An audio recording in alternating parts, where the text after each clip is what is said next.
learn to diagnose your season. If we're ants, we don't just know there is such a thing as summer. Somehow baked into their genetics, they have the wherewithal to go bing, and their little antenna goes ding. It is summer. They know when it's now time to go up into the anthill and shut all the doors and whatever it is that they do during the colder months. They know how to diagnose their season, and so must you. Why? The sooner you diagnose your season, the sooner you can adapt to it. And this is key, because so much of the frustration that we experience in life comes from misdiagnosing our seasons. There's a rhythm to every season of your life. And you can keep building your sandcastles during low tide and then getting mad when the wave comes in and washes it out. Or you could build your sandcastle a little higher up on the shore, because there's an inevitability to seasons. We tell our staff, like, get into the rhythms of new series and get into the rhythms of big holiday times of us going all out. Now, you can get frustrated. What are those asking me? Right? You see what I'm saying? Or you can get with it. For me, this shift came where I moved my day off from Monday to Friday. Our entire staff is off on Fridays. Why? We want rest going into the weekend. We want to be at our best for the weekends. For us at this church, it's all about the weekend. That's the time when people are coming to Christ, and we want these worship experiences to be a powerful time for people who are fighting through battles all week long, dealing with difficulties, dealing with demonic attack, dealing with stuff out in the world, to come in here together. I want us all on our A game. I stopped strenuous cardiovascular activity on Saturdays. For a long time, I would always go on long bike rides on Saturday mornings. Then I realized it was depleting me, and I wasn't at my best when I needed to be. And so I'll get a little bit of light, maybe weight training in on a Saturday, but I'm really conscious of conserving to be at my best when I'm needed the most, that greatest exertion of power. And so it's just learning rhythms. It's learning rhythms in your marriage, of your date night. It's learning to diagnose sweet spots within your family life and sweet spots within of your life at work and career, and just learning to be able to accurately diagnose and then adapt to seasons. It's the season. Shove your neighbor and tell them, it's the season. Like you're just realizing it, right? Like you keep busting out those shorts and flip-flops in January, and then you're all mad. Like, oh, it's not the shorts' fault. 'Tis the season. It's the season. Right? Don't go throw your shorts away. Oh, I'm never trying to wear shorts again. No, it's the season. There's a season of evangelism where you're loving someone, getting to know someone. Oh, it never works for me. Well, how do you usually go about it? Well, I usually tell them they're burning in hell if they don't come to Christ. Have you said, like, hi, my name is first? Or is that like what your leading line is? I wonder if maybe it's not the season. Well, you trying to water down the gospel? I like to put the message of hell on a sign and shove it in everyone's face. There's a verse in the Bible about hell. And we'll talk about hell. But you know what we lead with? God's loving kindness, his graciousness, his winsomeness. People don't care how much you know until they know how much you care. And so 'tis the season. Hey, my name is, I want to be in your life. I want to care about you. Don't want anything. Now you're doing double dutch, baby girl. You see what I'm saying? 'Tis the season. 'Tis the season. 'Tis the season. Now, sometimes seasons drag on, and it seems like there's nothing you can do about it. I think about David, who was anointed to be king, but then there was 20 years before he became king. And during those 20 years, Saul, the crazy king, was juggling like axes all the time, and David's trying to jump in and out of those, and so it wasn't the season yet, and the season of him having a promise in his heart didn't come to pass. And about the worst thing you can do is try and make something happen in your own time, because God knows that at times we're not ready for it yet, and so sometimes seasons drag on. Similarly, though, now some tension. That's true, but this is also true. Not every season you find yourself in is the result of God's decision-making. Sometimes it's just simply yours, right? It's not God's fault that you racked up 30 grand in credit card debt. That's your fault. So God didn't put that season on you. Oh, I'm just in this season from the Lord. No, you're in this season called you couldn't control yourself at Target and at IKEA and every other blooming place you ever went to and blew money you didn't have to buy things that you didn't need to make yourself important to people that actually don't even care.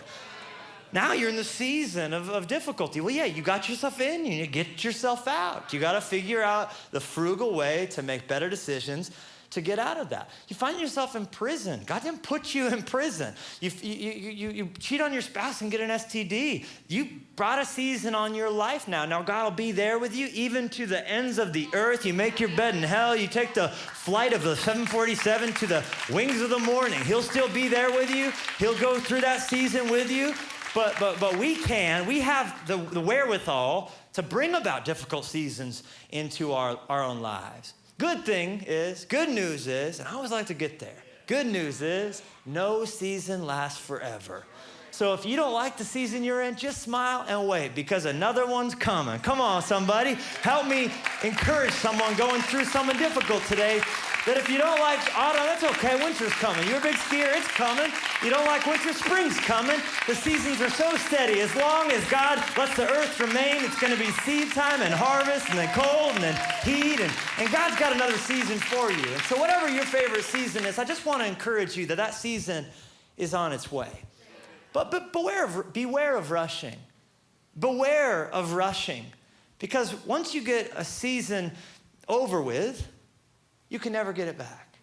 There's another one coming just like it, but every season we're in is like a snowflake. Have you noticed that yet? No summer is exactly the same. Some summers we can't blow up fireworks. Some summers we can't. Some summers, June is amazing. Some summers, June is hell. And you're like, what the heck? I thought I was getting a summer and this June blows, right? Every season has its own delicate DNA to it. And so any season you're in that you would be tempted to rush, all I can say is once it's gone forever. Once the season's over, I know parenting feels like it lasts forever, but those of us who our kids are out of the house, that's not me. You would say to me, enjoy it. I know it feels like they're always going to be in diapers. Now, we just transitioned our last child out of a car seat that had its little clips in it. And every one of our child is using the restraint that came with the vehicle. And it was such a defining time for us, for the last time to unthread those straps from the seat and to think all of our little babies that we brought home, 8, 9 pounds from the hospital, they're now in these big kids' seatbelts. And so it goes by so quickly. So the worst thing you can do is rush through any season because before you know it, you blink and it'll be gone. Why would we rush through a season, Levi? Well, I wonder if it's not a disorder. Have you heard of seasonal affective disorder? It spells sad. This is where you're sad as seasons transition. They say it's a real thing, where you get sad when you feel seasons transitioning in the air. It affects you in an interesting way. Well, I wonder if there's not a seasonal dissatisfaction disorder. I'm calling my SDD. This is where you're never satisfied with the season you're in because you're so antsy to get to the one that's just around the river bend. This is where you want to make money, but then the moment you make money, now you have to keep money. You want to build a business, but the moment you build it, now you want to do something else with it. Now someone else is going to compete against it, and you're antsy to get married, and there's some people in the house, and you got married. Now you're thinking, if I only was not married, everything was so great when I was not married. I was single, I could do whatever I wanted to do. There's a season where you want kids so bad, I just want kids, and then you got kids, and now you're like, I can never do anything. I haven't seen a movie in 6 years. I don't know about Ant-Man. I would have laughed at that joke. I wouldn't know. And I don't see movies anymore. I have children. I watch soccer games. And this is a seasonal dissatisfaction disorder where the season's always greener. The season's always greener. It's easy to see the advantages of a season you're not in because all you see is the upside, not the upkeep. All you see is the delightful aspects. I wish I lived in that neighborhood. You couldn't even afford the dues. Let me tell you something about that neighborhood. Every season has its strengths and its struggles, its blessings and its benefits, its power and its pain. So you just gotta be in the season that you're in. I read in the Harvard Business Review about this new phenomenon called the quarter life crisis. Who's heard of the midlife crisis, right? Gold chain, convertible, right? Guy trying to reclaim his prime, his vigor, right? Breaking out the Drakkar Noir cologne, and that's a bad scene right there. But the quarter life crisis, they're saying the age for the onset of depression has dropped from the late 40s and early 50s, where it was 30 years ago, to now the mid 20s and the early 30s.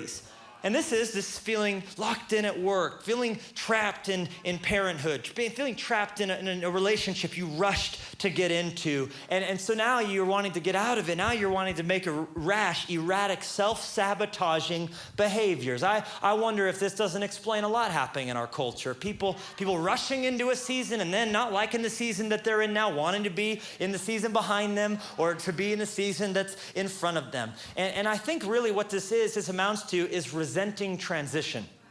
Resenting transition. And I have a friend, Pastor Stephen Furtick. He's an amazing friend of this ministry. And I heard him preach one time on seasons. He said something so good, I had to write it down. He said, if you get a blessing before it's time, it'll never be beautiful. It'll always feel like a burden.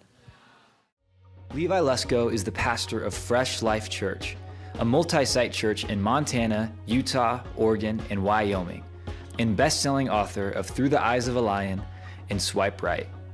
For a gift of $40, you will receive both of these incredible books along with the Swipe Right and Through the Eyes of a Lion series on DVD. Get your copies today by visiting levilusko.com or calling the number below. If you get a blessing before it's time, and he pointed to the prodigal son, and he pointed to how the prodigal son, the blessing he got was the blessing promised to him.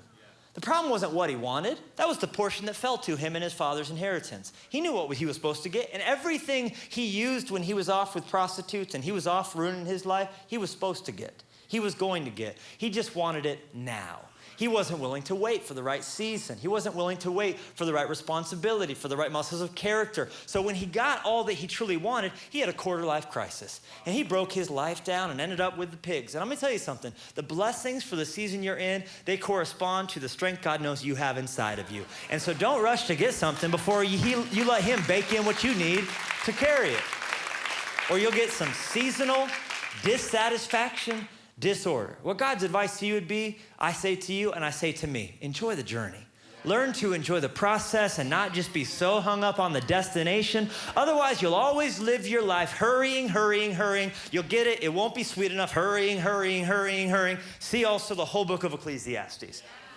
All right, I got a third point. If we're going to become Ant-Man, which is our God-given right and responsibility, we also need to prepare for coming seasons. Would you jot that down?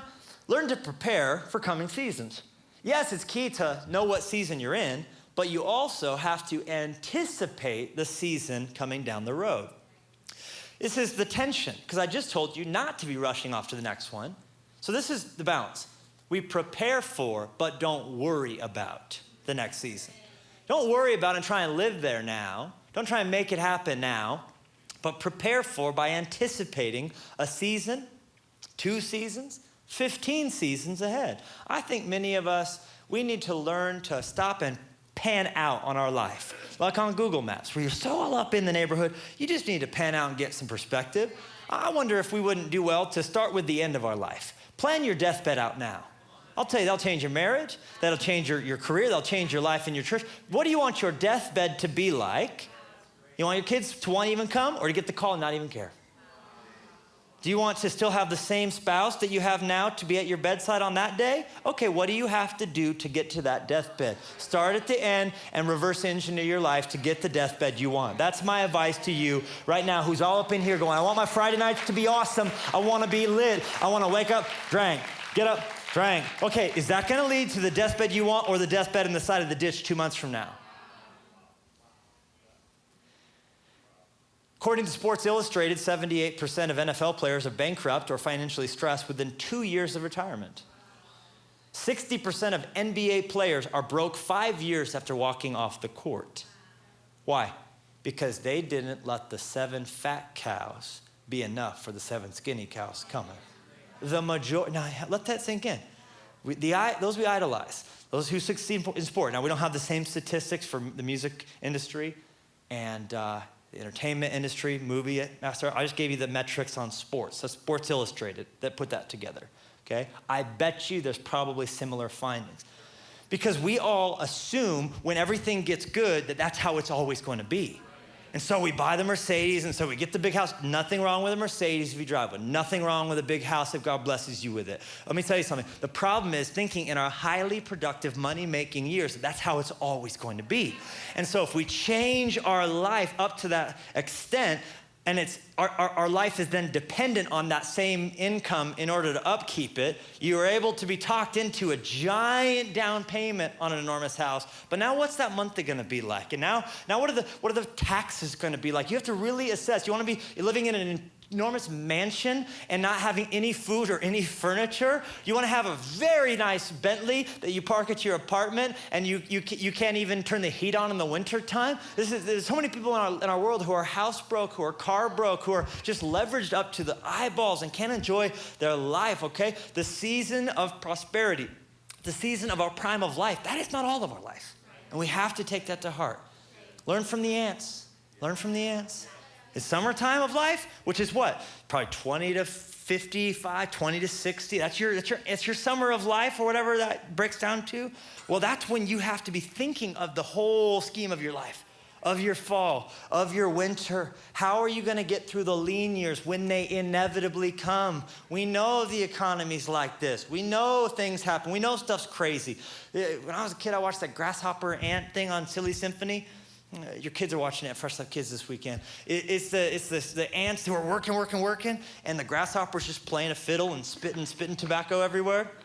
They couldn't make a cartoon like that today. And he doesn't do anything. And then the winter comes and the ants are all inside the little house with all the food, and the grasshopper's freezing with his fiddle because he didn't think about summer.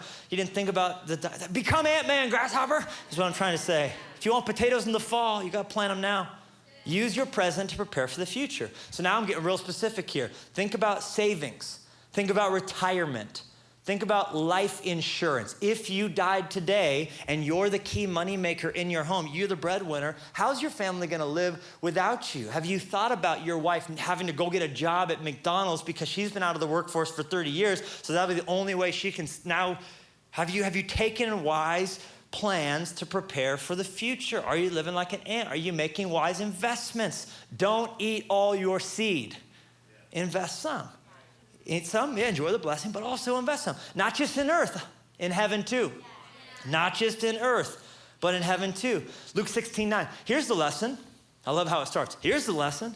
Can you make it any clearer? Pay attention, right? People who blow their paychecks every time here's the lesson. Use your worldly resources to benefit others and make friends. Then when your earthly possessions are gone, they will welcome you to an eternal home. You know what this text is saying? Make sure that a little bit of every money you get, you put into eternal things so it can be put to work to save souls. So when you get to heaven, you're walking around, there's gonna be tons of people going, come on into my house for a party, come on into my house for a dinner, because you used your money to help me get here. So come on over. Do you want that to be experienced in heaven? Let me tell you something. If you're planted in the soil of Fresh Life and you're laying out your tithe, you're giving offerings above that, you're participating in our year-end giving series, then every time someone comes to know Christ in this church, through this ministry, on this webcast, then you have someone in heaven for all the 10,000 times 10,000 years who are gonna be like, come barbecue with me, you helped me get here, and I'm grateful. Now you're saying, I don't have enough money. Oh, really, really, really? You start with what you have. Generosity doesn't switch on when you get wealthy. It starts right now. You will be exactly as faithful with $100 as you are with $10,000. You think just one day you're gonna be able to force yourself to write a $10,000 tithe check? You think you'll be able to write a $100,000 tithe check if you don't start with that $1 out of the first 10? That if God can't pry that from your fingers, then you have a heart problem, not a generosity problem. You're just stingy, you see? And so we start with what we have now. We teach our daughters $1 goes to Jesus, $1 goes to savings, $8 then out of the 10 goes into the spend jar. You get to use it for what you want. We should start that way and live that way. I got one last point. Want to hear it? Is this helping you? Is this a good message? Am I preaching good? Celebrate your season. Hello. Celebrate your season. Yeah, understand them. Yep, diagnose them. Yep, prepare for them. But don't forget to celebrate them. I'll tell you, this is the hardest one for me out of all of them. To celebrate the season you're in. And to like an ant, lean into your season. There's beauty in your season. Matter of fact, that's what Ecclesiastes 3:11 says. It says he has made everything beautiful in its time. Also, he has put eternity in their hearts, except that no one can find out the work that God does from beginning to end. Beautiful in its time. Beautiful in its time. He makes everything beautiful in its time. The work God does from beginning to end. Listen to me. The work that God does from beginning to end in your life is all beautiful in its time. That means that we can celebrate our season even when it's painful. We can celebrate our season even if it's with tears. We can celebrate our season even if it's marked by suffering. We can celebrate our season even if it hurts right now. Why? Because it's all a big picture, beginning to end. And God's outside of time, so he sees your whole life. He sees it all, and he knows it's all beautiful. Not every piece of it's beautiful. Sometimes you get handed a piece, like a jigsaw puzzle put in. Sometimes it's real fun to put pieces in. That's a face, bam. That's a border, bam. That's a corner, bam, bam, bam, bam, right? Who starts with the edges, right? But then sometimes you just get sick of clouds. You just get sick of them. You just get sick of grass. You get sick of, and you might right now be in a season where you just feel like you're just putting out ugly piece after ugly piece. There's no payoff. There's no reward. All I can say is God knows at the end of the day that you nor he want to see a picture that has holes in it. So sometimes that means he's going to hand you a piece. There's going to be a day. There has to be a season that doesn't feel super pleasant, but it's necessary because of the whole picture of what he sees. He's going to make it beautiful in its time, at the end of the day, beginning to end. So all I can say is, don't grow weary, Galatians 6:9, while doing good. Just put your piece down. Celebrate your season. Just believe that it's part of something bigger. We shall reap in due season if we don't lose heart. So take nothing for granted. Enjoy the beauty of the sunshine, but learn to find and appreciate the beauty of the shadows. Yes, jump into the lake when it's the 4th of July and light off your fireworks, fire department, state land permitting. But at the same time, when it's cold, learn to light a fire and put on a sweater and cuddle with your kids and drink some hot chocolate. Learn to enjoy taking a walk and seeing your breath puff out. There's beauty in standing in the cemetery. There's beauty in every dark season. The hospital waiting rooms. God's near to the brokenhearted. I got news for you in the season you're in. Come on, just praise him for a second. Just take a moment and just thank him right now and celebrate that your season, though it tastes bitter to the tongue, is a part of a well-cooked, well-rounded meal that the master chef of your soul knows you need. Take nothing for granted in this life. When you can tap into that kind of power, then you'll be able to say with Paul, and we're going to close here with this, you'll be able to say, I have learned in whatever state or season I am in to be content. I know how to be abased. I know how to abound everywhere. And in all things, I've learned both to be full. I can be hungry. I can abound. I can suffer need. I can do all things through Christ who strengthens me. So my word to you, Fresh Life Church, is 'tis the season to be jolly.